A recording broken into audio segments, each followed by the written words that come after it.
Hello friends, मैं सी पुनीत जैन आपका स्वागत करता हूं आपके अपने यूट्यूब चैनल पर। दोस्तों, आज की वीडियो काफी इंटरेस्टिंग होने वाली है, इंपॉर्टेंट वीडियो है। वीडियो को स्किप मत कीजिएगा। जीएसटी में इनपुट टैक्स क्रेडिट लेना काफी मुश्किल हो गया है। मैं यहां पर आपको 5 ऐसी ट्रांजेक्शन बताने जा रहा हूं जो कि अब रिसेंटली ऐड हुई है अमेंडमेंट के थ्रू। फाइनेंस एक्ट 2022 में जो अमेंडमेंट्स आई थी उनको यहां पर अप्लाई किया गया है। आप ध्यान रखिएगा कि इस तरह की 5 ट्रांजेक्शन आपको बिल्कुल भी नहीं करनी है।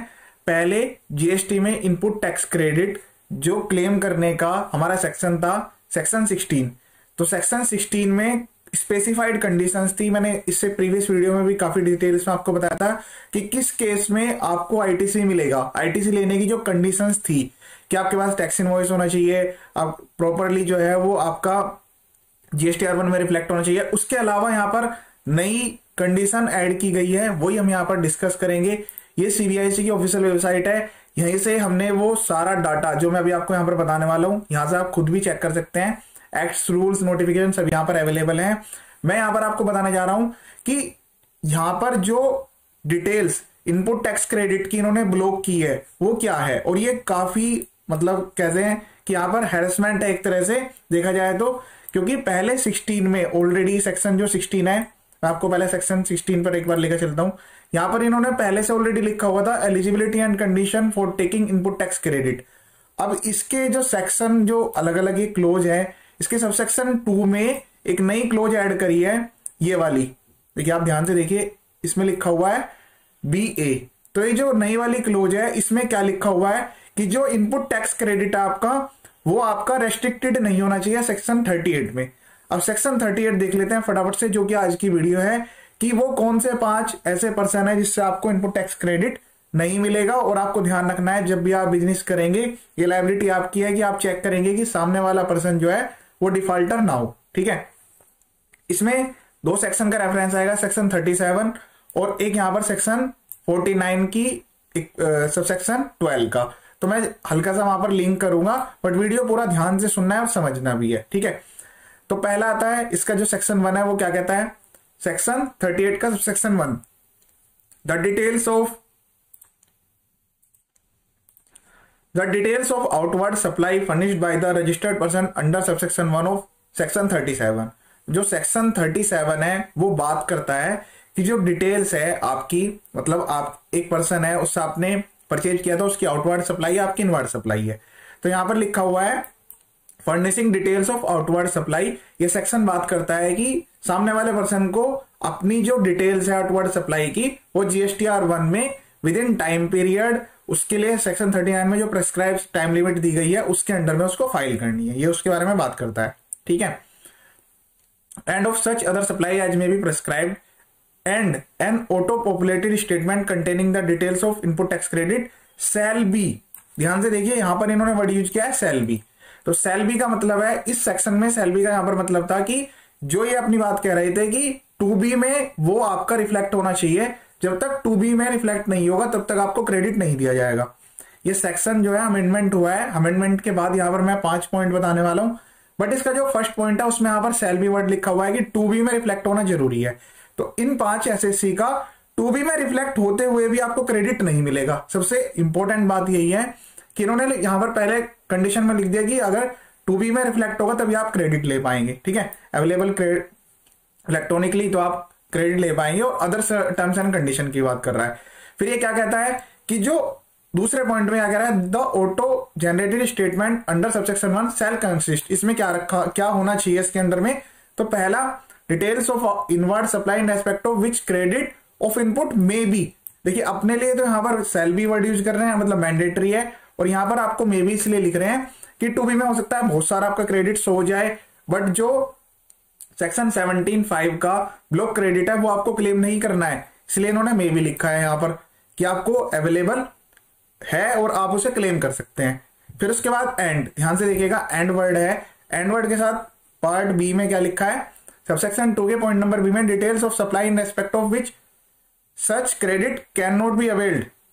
देखिए, पूरा वर्ड इन्होंने लिखा है, whether wholly or partially by the recipient on account of the details of said supply being furnished under subsection 1। इस वाले में जब हमने सबसेक्शन 1 में 37 के पूरी डिटेल्स सही तरीके से फाइल कर दी, टाइमली रिटर्न भी फाइल हो गई, सब कुछ करेक्ट तरीके से हो गया, कम्युनिकेशन भी हो गया। उसके बाद क्या लिखता है कि वो आप अवेल नहीं कर सकते, टू बी में रिफ्लेक्ट होगा डाटा, बट इन 5 लोगों से जब आप डाटा लेंगे, मतलब जो परचेज करेंगे आप, वो आप क्लेम नहीं कर पाएंगे। अब सबसे पहला पॉइंट क्या आता है, आप नोट कर लीजिएगा फटाफट से, मैं आपको बता देता हूं। पॉइंट नंबर 1 में बात कर रहा है नया रजिस्टर्ड पर्सन। अब ये भी आपकी गलती है कि आप किसी नए रजिस्टर्ड पर्सन से जो है वो गुड्स या सर्विस नहीं ले सकते। अब इसके लिए भी इन्होंने लिखा है कि मे बी प्रेस्क्राइब्ड। अब मे बी प्रेस्क्राइब्ड का मतलब यह है कि जल्दी ही इन 5 से रिलेटेड ये टाइम लिमिट, पर्सन, सब कुछ स्पेसिफाइड होने वाले हैं। तो आप रेडी रहिए कि एक रजिस्टर्ड पर्सन है, हो सकता है 6 मंथ का टाइम डाल दे, 5 मंथ्स का डाल दे, कि एक नया रजिस्टर्ड पर्सन स्पेसिफाइड टर्नओवर जैसे ही क्रॉस करता है, तो अगर उसका आपने input tax credit to be में आ भी रहा है तब भी आप नहीं ले पाएंगे। इसके लिए रजिस्टर्ड पर्सन कौन कौन से होंगे, उनकी टर्नओवर की क्या लिमिट रखी जाएगी, कि एक नया बंदा आया, उसने 6 महीने अपना इनपुट टैक्स क्रेडिट आगे पास ऑन किया और फिर उसके बाद उसने रिटर्न ही फाइल नहीं करी। तो इस तरह की एक्टिविटी को रोकने के लिए ये नया सेक्शन लेके आए हैं। नए सेक्शन में यहाँ पर अमेंडमेंट डाल दी। ये जो सेक्शन है सेक्शन 100 फाइनेंस एक्ट का है, सेक्शन 100 फाइनेंस एक्ट के थ्रू यहाँ पर अमेंडमेंट हुई है, ठीक है, जो कि 16 में बीए क्लोज ऐड हुई है। फिर हम यहाँ पर 38 बात कर रहे हैं, 38 में ये पॉइंट यहाँ पर ऐड हुए हैं, क्योंकि 38 में ये पॉइंट ऐड करने का मतलब यहाँ है कि कम्युनिकेशन वाले पॉइंट में भी ब्लॉक कर रहे हैं।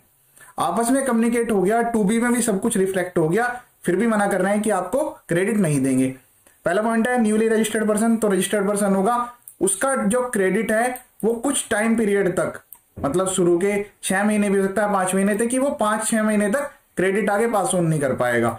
बट ऐसा वो कर सकता है जब उसके लिए उसको अपने जो बुक्स ऑफ अकाउंट्स हैं या फिर जो जीएसटी में सेल परचेज का डाटा है वो प्रेस्क्राइब ऑफिसर से वेरीफाई कराना होगा। जब वो ये क्लेरिफाई कर देंगे कि हाँ टैक्स सही आया है, टैक्स सही जमा हुआ है, उसके बाद उस पर्सन से सामान खरीदने वाले बंदे अपना क्रेडिट ले पाएंगे।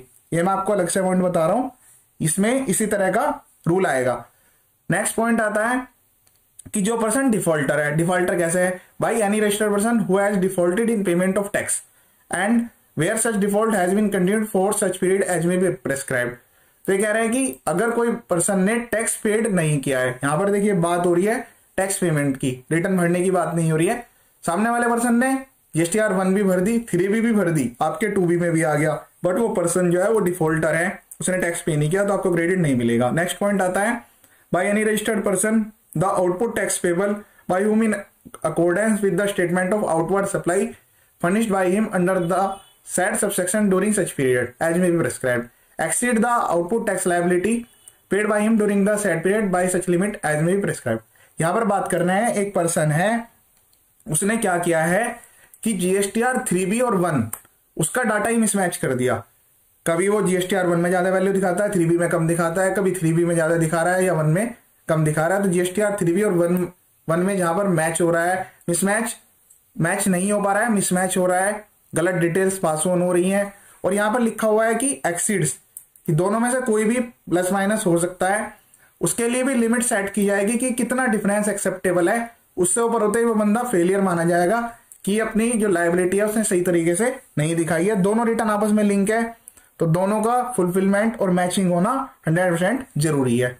अगला पर्सन आया 4th नंबर वाला, by any registered person who during such period as may be prescribed has availed credit of input tax credit an amount that exceeds the credit that can be availed by him in accordance with the clause A by such limit as may be prescribed।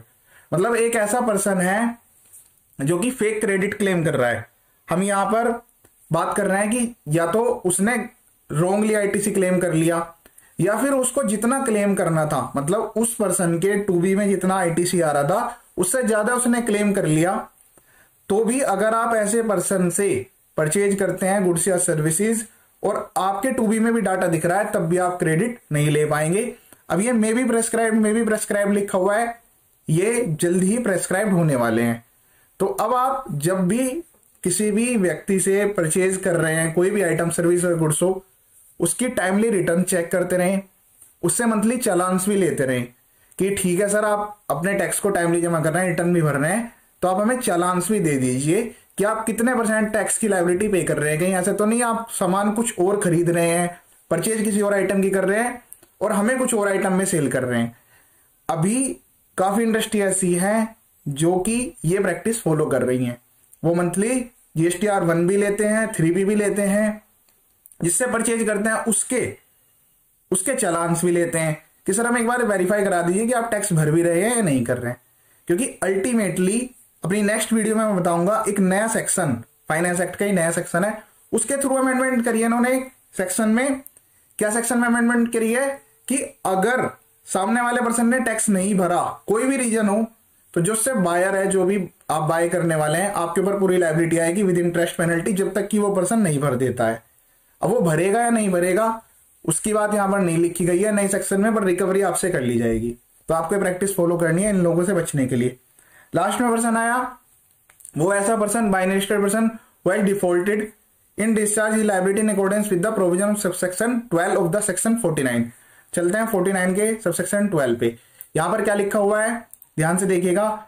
यहां पर यह लिखा हुआ है कि अभी जो GST council है उसकी रिकमेंडेशन पर यहां पर वैल्यू फिक्स की जाएगी। क्या वैल्यू फिक्स की जाएगी कि एक पर्सन अपना 100% ITC जो यूज कर रहा है उसके लिए क्या लिमिट रखी जाए, कि उसको 99% किया जाए, 98, 97 की कितने परसेंट का वो कैश में पे करेगा, उसकी बात हो रही है।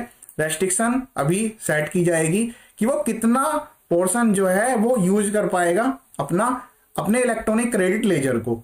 अगर उससे ज्यादा वो कर रहा है तो फिर वो डिफॉल्टर हो जाएगा। जैसे वो डिफॉल्टर बनेगा वैसे ही आपका जो क्रेडिट है 2B में आने के बावजूद भी आप उसको इनएलिजिबल में दिखा के रिवर्स करना होगा। आप ऐसा नहीं करेंगे, क्रेडिट लेते रहेंगे, तो आपको भी नोटिस आएगा, विद इंटरेस्ट पेनल्टी आपको देना पड़ेगा। फिर लास्ट में इन्होंने एक छठा पॉइंट लिख दिया, इसकी कोई ज्यादा वैल्यू नहीं है। इसने कहा कि कोई अदर ऐसे क्लास ऑफ पर्सन जो कि प्रेस्क्राइब किए जाएंगे। ऑलरेडी इतने सारे पर्सन इन्होंने स्पेसिफाइड कर दिए। सेक्शन 7 जो 16 है उसमें भी इतनी सारी ब्लॉकेज डाल रखी है ITC की। अब इससे ज्यादा कौन से पर्सन नोटिफाइड होंगे, तो जैसे ही नोटिफिकेशन आती है मैं आपको कंफर्म करूंगा। बट ये वाले जो मैंने आपको बताए हैं ये सभी पर्सन, इसकी जो नोटिफिकेशन है वो 1 अक्टूबर से अप्लाइड है। ऑलरेडी ये प्रोविजंस चल रहे हैं। तो जब भी, ध्यान से सुनिएगा, इस वीडियो का सबसे मेन इंपॉर्टेंट पार्ट ये है कि जैसे ही ये प्रेस्क्राइब करेंगे तो उनकी जो वैलिडिटी मानी जाएगी वो 1 अक्टूबर से ही मानी जाएगी। तो आपको ऐसे पर्सन से सेव होने के लिए क्या करना है, आपको 3 काम करना है। GSTR1 3B के साथ चालान, दूसरा उनके जो परचेज हैं वो गुड्स या सर्विस जो आपके वेंडर है वो परचेज कर रहे हैं, एक बार आप टाइमली उसको वेरीफाई कर लीजिए। उसके लिए आप अपने एग्रीमेंट में भी ये चीज कंडीशन लिख सकते हैं कि सर हमें GST का कंप्लायंस करने के लिए ये आइटम्स आपकी वेरीफाई करानी होगी, तभी हम आपका क्रेडिट ले पाएंगे। अदरवाइज अगर आप गलत या किसी भी रॉन्ग पर्सन से परचेज करते रहे तो GST में आपको बाद में काफी ज्यादा लॉस होने वाला है। इस वीडियो को शेयर कीजिएगा ताकि सभी को उसका बेनिफिट मिल सके। सबसे इंपॉर्टेंट वीडियो थी क्योंकि इसमें 500 पर्सन ऐसे हैं जो कि पर्सन स्पेसिफाइड नहीं हुए, टाइम लिमिट भी स्पेसिफाइड नहीं हुई, बट ये जो नोटिफिकेशन है, नोटिफिकेशन के थ्रू इन्होंने 1 अक्टूबर से ये क्लोज अप्लाई कर दी BA, और 500 पर्सन को भी लिख दिया कि 1 अक्टूबर से कोई भी व्यक्ति अगर इनसे डीलिंग करता है तो उसको इसकी जो भी कंसिक्वेंस है वो डील करनी होगी। ठीक है, इसके अलावा चैनल पर काफी सारे वीडियो मैंने अपलोड किए हुए हैं GST इनकम टैक्स से रिलेटेड, आप एक बार वीडियो देख सकते हैं। ये वीडियो देखने के लिए थैंक यू सो मच।